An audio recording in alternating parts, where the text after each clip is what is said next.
Hey guys, Chris Clothier here again with another episode of Total Turnkey, brought to you by REI Nation. And this one's coming directly from a phone call I had with one of our clients. But it's one that, it's a question though that is, I know, on the minds of a lot of investors right now, especially since we've been in business for over 2 decades. We have a lot of investors that are approaching this same, we'll just call it question, the same opportunity, and they need to know what to do. So I thought I would answer this as a question on video. So in the particular instance that I'm talking about here is that, as a passive investor, you purchase a home and we all think this investment is going to be forever. For me, I buy things I'm going to pass on to my kids, but I'm smart enough to know that the investment is going to last forever. It may not mean that the home I buy is the same home I own 10, 20, 30 years from now. The beauty of our tax code with the 1031 like-kind exchange allows us to use the tax code to be able to shelter the taxes owed on the increase in value or on the unrealized gain is really what it is. And so at some point, the tax becomes due, but not right now, because I am taking the gain on the property, and rather than bringing it into my accounts and having it for myself, I'm rolling it into another investment property.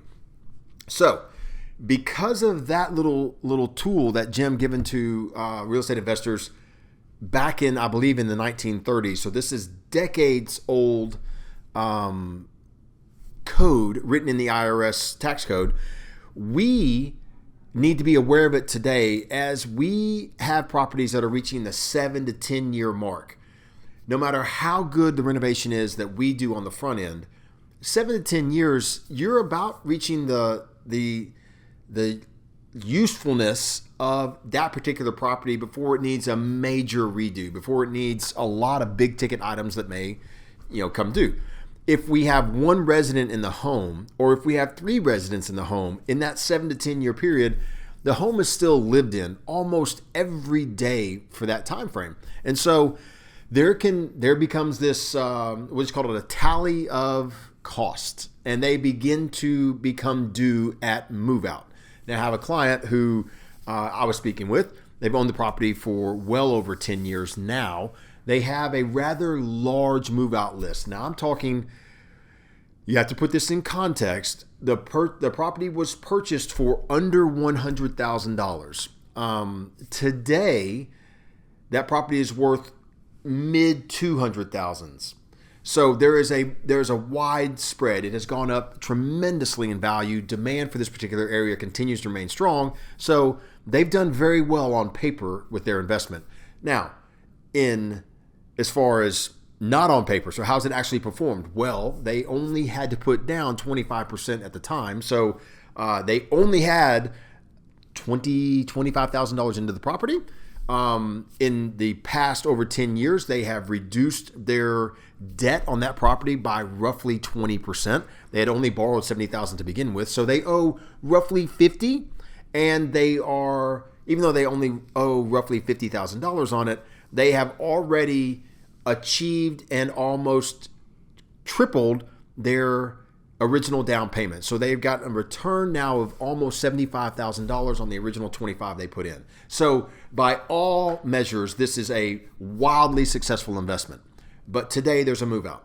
The move out is going to cost just shy of $25,000. So that is a quarter of the initial amount of cost of the home.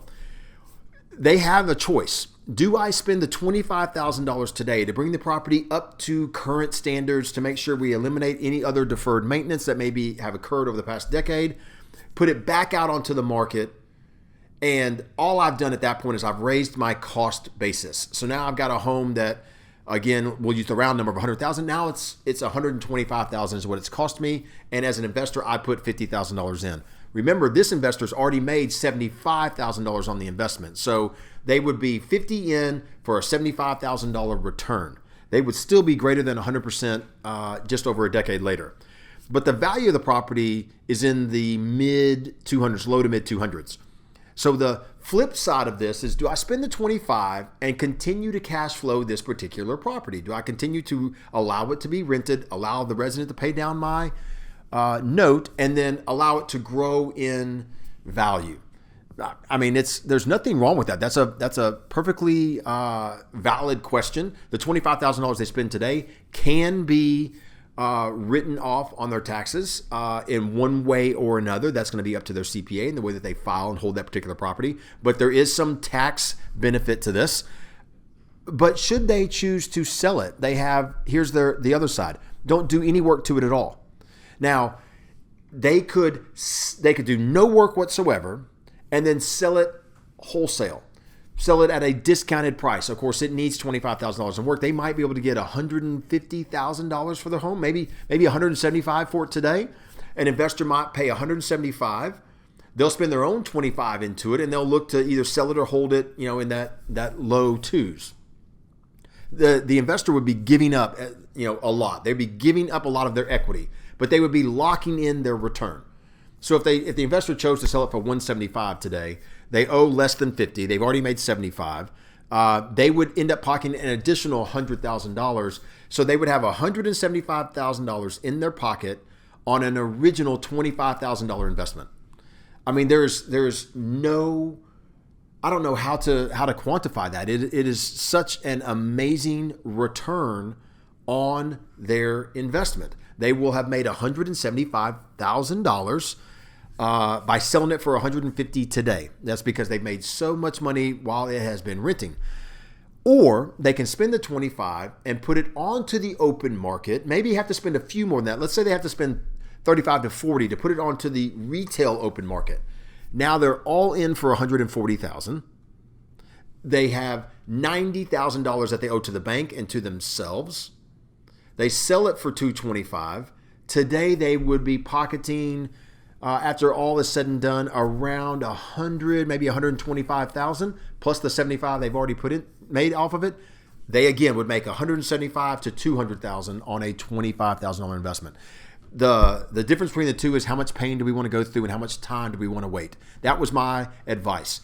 Do you want the instant return and it will be phenomenal, but you'll leave a little bit of money on the table? Or do you want to spend some money? There's a little bit of risk there. How long will it take to sell? Exactly how much will it take to get top dollar value? Will it sit on the market or will it move quickly? We don't necessarily know all the time, but there's some risk and some pain associated with having to do that. Mostly the pain is time and having to write the check to spend the money. But the return, as I just showed you, it ends up being bigger. Which is better? It's all going to be up to you as an investor. Do you want to spend the money to put it back on the market? Do you want to spend the money to actually sell it? Or do you want to spend no money and take a wholesale price today, lock in your return, 1031 exchange right into another better property and start the process over again?